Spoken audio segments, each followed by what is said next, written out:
Hello ஆஸ்பரண்ட்ஸ், இந்த வீடியோவில் நம்ம குரூப் 1 எக்ஸாமில் கேட்ட ஒரு மென்டல் அபிலிட்டி ப்ராப்ளம் வந்து பார்க்க போகிறோம். 3 எண்களின் மீசிம ஆனது 120 அப்படின்னு இருக்குது. மீசிமனா எல்சிஎம். 3 எண்களுடைய மீசிம வந்து 120 அப்படின்னு இருக்குது. சரியா?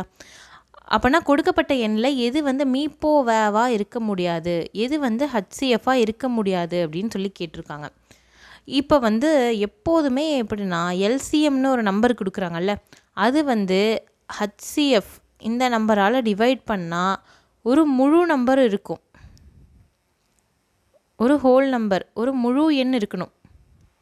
அப்போ தான் வந்து என்னென்னா அதை எல்சிஎம், அது ஹச்சிஎஃப் அப்படின்னு ஏற்றுக்கலாம். மீப்போவையும் வகுத்தா ஒரு முழு எண்ணாக இருக்கணும்.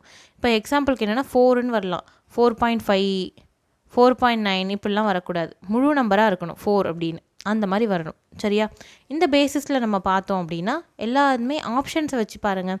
முதல்ல 120 8ஆல் வந்து டிவைட் பண்ண முடியுமா அப்படின்னா பண்ண முடியும். 120 8ஐயும் வந்து டிவைட் பண்ண முடியும்.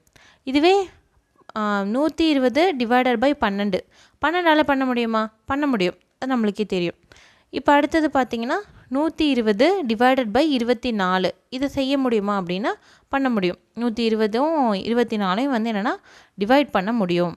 அடுத்தது பார்த்திங்கன்னா 120 டிவைடட் பை 35, 120 35ஆல் வகுக்க முடியுமா அப்படின்னா வகுத்தா இது மாதிரி முழு எண்ணாக வராது, இந்த மாதிரி பாயிண்டில் வரும்.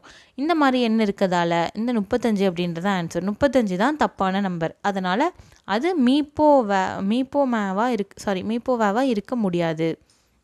இந்த மீசிமாக்கு கொடுத்துருக்க மீசிமாக்கு அது மீப்போவாக இருக்க சான்ஸே இல்லை அப்படின்னு நம்ம கண்டுபிடிச்சிருக்கோம். ஓகே, நெக்ஸ்ட் வீடியோவில் வேறு ஒரு ப்ராப்ளத்தோடு பார்க்கலாம். தேங்க்யூ.